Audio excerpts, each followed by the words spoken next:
우리가 계속 살펴본 대로 데살로니가 교회는 아주 훌륭하고 모범적인 교회였습니다. 그런데 한 가지 좀 신앙적인 문제가 있었죠. 그건 예수님의 재림에 대한 것이었습니다.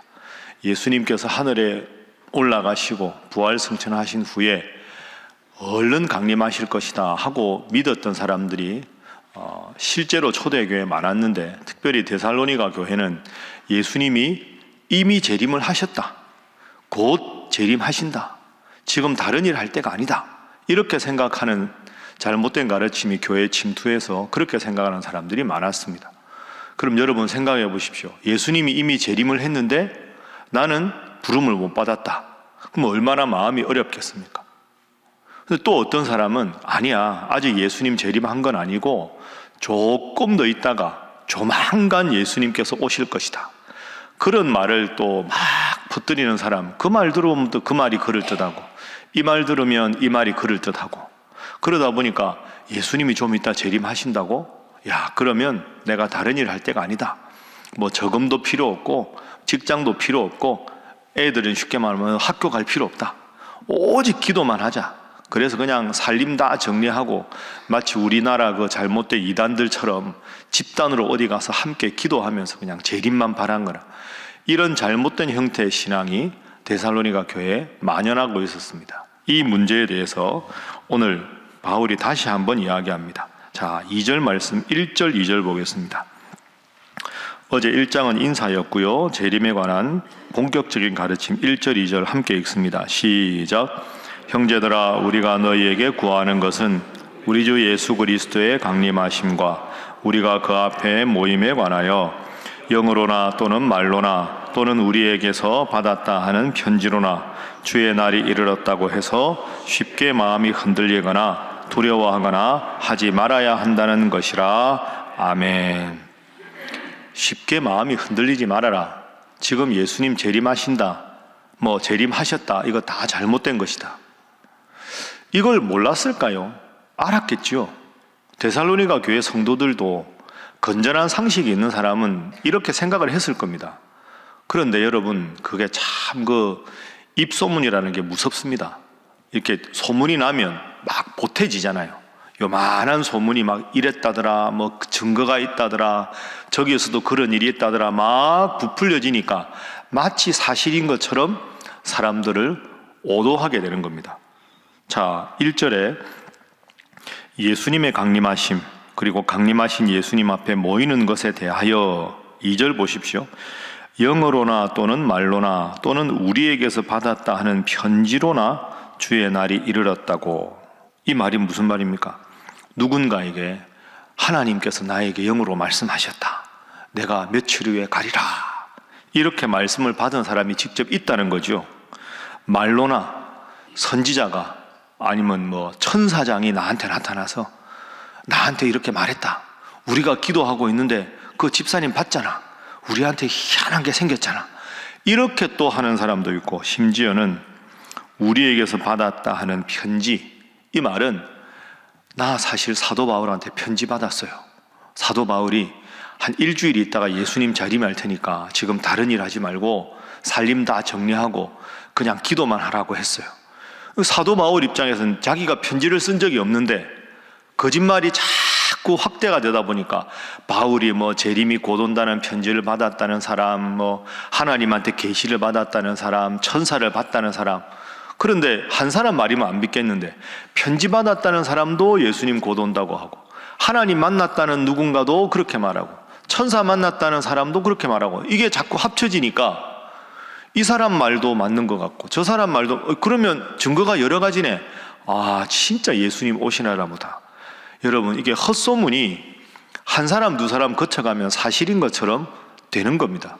바울 입장에서는 기가 막힌 거죠. 바울이 편지로 이런 말을 했다. 자기는 편지를 쓴 적이 없는데. 여러분, 그렇습니다. 그래서 2절 마지막에 보십시오. 주의 날이 이르렀다고 해서 쉽게 마음이 흔들리거나 두려워하거나 하지 말아야 한다는 것이라. 여러분, 잘못된 신비주의는 이런 식으로 옵니다. 그 어떤 교주나 그 어떤 목사의 경험이나 여러분이 그 어떤 신비적인 경험을 해도, 예를 들어 여러분이 기도하시다가 방언을 받거나 뭐 입신을 하거나 예언을 하거나, 오늘날에도 그런 일이 있을 수 있습니다. 하나님이 그런 능력을 보여주실 수 있지요. 그러나 제일 중요한 건 개인의 영적인 체험이 아니고요, 이 기록된 말씀입니다. 신구약 66권의 하나님의 말씀보다 더 정확한 게 없습니다. 아무리 누가 위대한 경험을 해도 말씀에 비추어 틀린 것은 틀린 것이고, 그 어떤 여러분들에게 신비적인 경험, 여러분 중에 나도 방언도 하고 싶고 예언도 하고 싶은데 왜 하나님이 그런 경험을 안 주시나, 그런 것으로 고민할 필요 없이 기록된 말씀을 읽고 마음에 새기고 외우고 실천하는 것이 가장 위대한 신앙생활인 줄로 믿습니다. 2절이 다 그런 잘못된 거죠. 그래서 첫 번째 기도 제목은 늘 기록된 말씀에 중심을 두게 하소서 하는 것입니다. 늘 기록된 말씀에 중심을 두게 하소서. 신구약 66권의 말씀, 이게 제일 중요합니다. 여러분 성경 열심히 읽으십시오. 시간 나시면 성경 필사하는 거 그거 아주 좋습니다. 성경 필사가 왜 좋느냐, 이렇게 눈으로 읽으면서 이렇게 이렇게 컴퓨터 같은 데서 들려주는 성경 있잖아요. 그거 좋은데 듣다가 딴 생각할 수 있죠. 그러니까 귀로 듣기만 하는 것보다는 입으로 말하면서 귀로 듣는 게 좋고, 그보다 좋은 건 쓰는 게 좋습니다. 쓰면 눈으로 성경을 봐야 되고 손으로 써야 되고 입으로 말하면서, 그러니까 온통 성경에 집중하는 게 제일 좋습니다.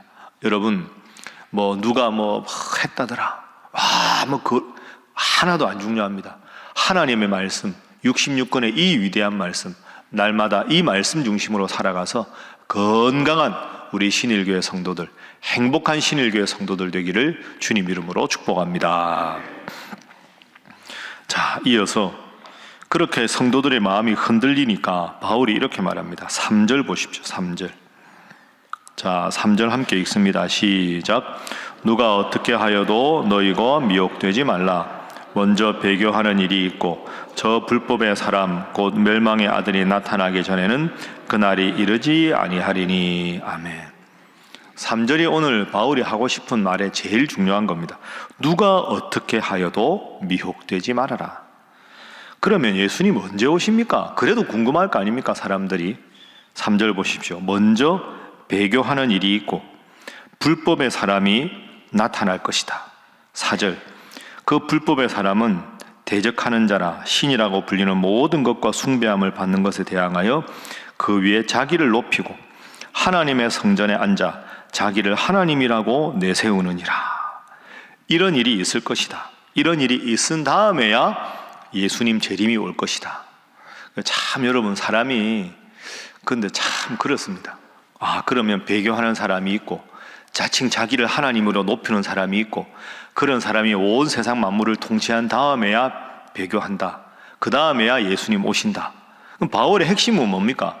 그거 신경 쓰지 말고 믿음 생활 기록된 말씀 중심으로 잘 하라, 이거 아닙니까? 그런데 또 이 구절을 또 이제 다르게 해석해서, 그러면 배교하는 일이 있으면 예수님 오시겠네. 자칭 하나님이라고 말하는 사람이 오면 그 다음에 예수님 오시겠네.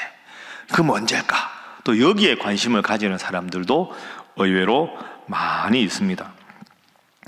사도 바울의 핵심은 기록된 말씀 중심으로 믿음 생활하고 미혹되지 말고, 그 다음에 더 중요한 것은 하나님 말씀 외에 다른 것에 집중해서 그것에 현혹되지 말아라. 예수님 오시기 전에 이런저런 영적으로 적그리스도 나타나고 수많은 것들이 생길 텐데 그런 것 관심 갖지 말고 말씀에만 집중하라.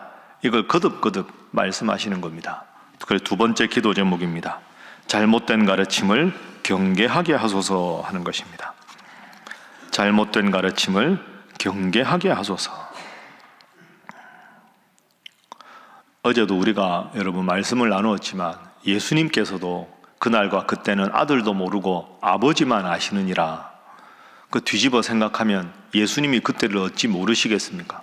하나님과 같으신 분인데 예수님 그렇게 말씀하신 의도는 그날과 그때가 언제인지 그것 집중하지 말아라. 그거 집중하는 게 하나도 신앙에 도움이 안 된다. 그저 오늘이 우리 주님께서 오시더라도 아멘 주 예수여 오시옵소서, 그런 믿음의 상태를 유지하는 게 중요하다. 그러니까 종말에는 여러분 수많은 적그리스도가 생겨납니다. 그게 3절과 4절이죠. 오늘날도 마찬가지입니다. 이 데살로니가 교회 당시에만 예수님의 재림에 관심을 가진 게 아니죠. 지금도 틈틈이 이런 사람들이 참 많이 있습니다. 옛날에 보십시오. 다미 선교회 그런 것도 있었고, 얼마나 우리나라에도 잘못된 종말론으로 흔들리고 또 어려워진 사람들이 많이 있습니까? 여러분, 본질에 집중하십시오. 말씀에 집중하십시오. 그것 외에 다른 것은 없습니다. 거듭 말씀드립니다. 제일 우리를 건강하게 만드는 것은 사랑이 깃든 어머니의 집밥입니다. 새벽기도 참석하는 것보다 더 좋은 믿음 생활은 없습니다. 이곳저곳 기웃기웃하면서 신령하더라 대단하더라, 그거 아닙니다. 여러분, 그런 게 중요한 게 아닙니다. 예를 들어 볼까요? 성경을 해석할 때 같은 성경을 읽습니다. 마귀가 예수님을 시험할 때 뭘로 시험합니까? 하나님의 말씀으로 시험합니다. 마귀도 하나님 말씀을 가지고 예수님을 시험하고, 예수님은 하나님의 말씀을 더 제대로 해석해서 마귀의 유혹을 무너뜨립니다. 같은 성경을 읽어도 잘못된 신학으로 가르치면 위험하게 됩니다. 쉽게 예를 한번 들어보죠. 예를 들어서 제가 지금 목이 마릅니다. 저기 컵이 있죠. 목사님께 목사님 저 컵 좀 갖다 주세요 하면 어느 목사님이 저 컵을 저한테 갖다 주시겠죠.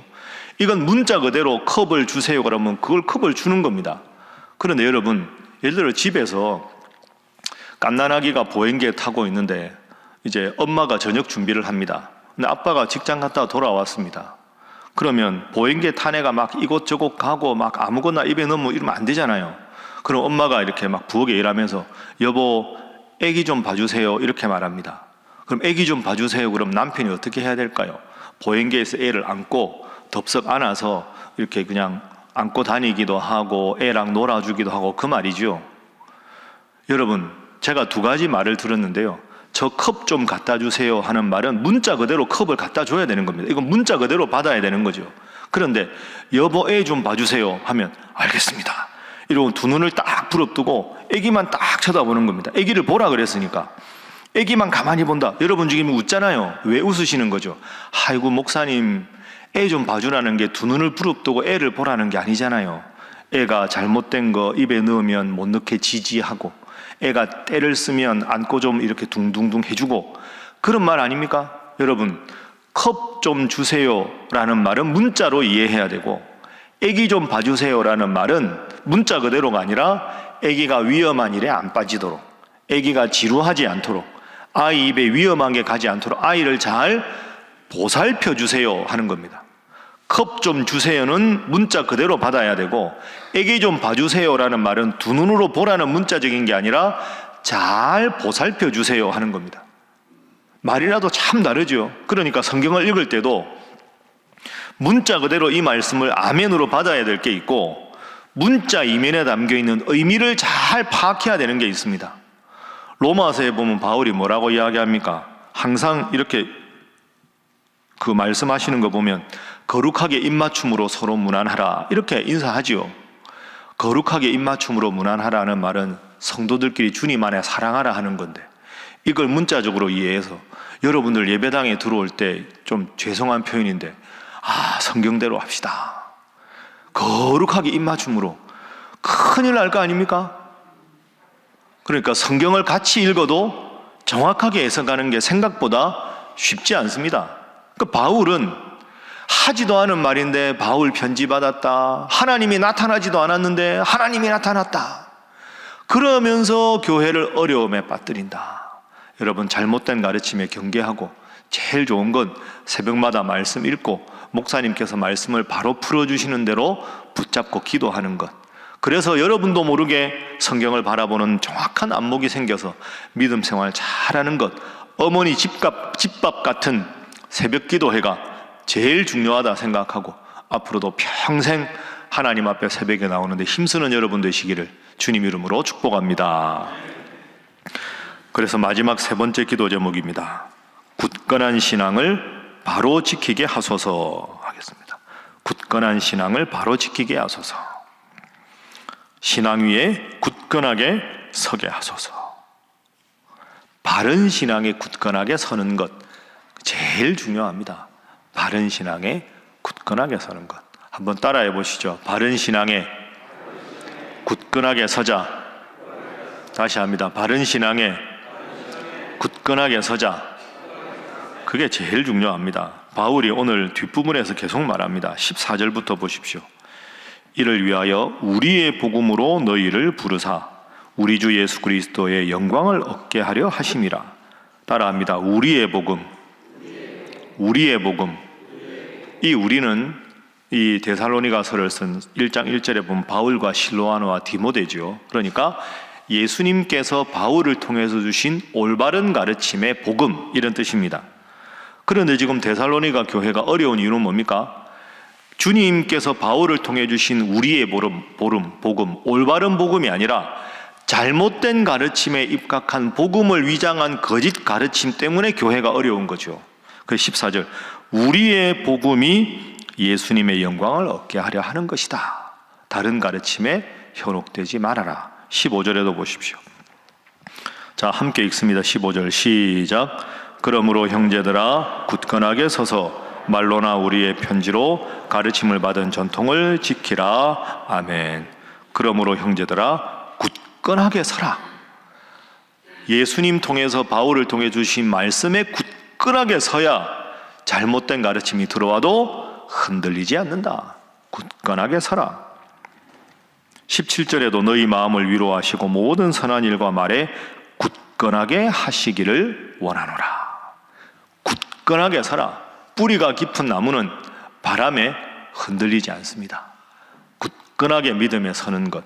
그래서 잘못된 가르침이 여러분의 귀에 들려도 아랑곳하지 않고 한 귀로 듣고 한 귀로 흘리고 오직 바른 가르침, 하나님 말씀을 바르게 해석하고 그 바르게 해석된 의미를 붙잡고 새벽마다 기도하고 그 말씀이 삶 가운데 역사하는 것을 보고 믿음 생활에 기쁨을 누리고 그러면서 하나님 잘 믿고 말씀 중심으로 살아가는 것, 인생의 가장 큰 복이 그 복입니다. 데살로니가 전서 후서에 나오는 잘못된 가르침에 현혹되지 말라는 사도 바울의 말씀을 오늘 여러분에게 주신 말씀으로 듣고 깨어서 믿음 생활 잘하는 여러분 되시기를 주님 이름으로 축복합니다. 기도하겠습니다. 하나님, 신구약 66권의 하나님의 말씀은 오직 하나님의 감동으로 된 것으로 교훈과 책망과 바르게 함과 의로 교육하게 유익하며 히브리서 말씀대로 하나님의 말씀은 살아있고 운동력이 있다고 하셨으니 주여 기록된 말씀 아멘으로 받고 이 말씀 위에 굳건히 서서 이 말씀 통하여 교훈과 책망과 바르게 함과 의로 교육하기에 유익한 말씀대로 주님 부르시는 그날까지 믿음 생활 굳건하게 서서 잘하는 저희들 되게 하여 주시옵소서. 말씀대로 전하고 말씀대로 살아가는 우리 신일교회 되게 하여 주시옵소서. 우리 온 가족들이 되게 하여 주시옵소서.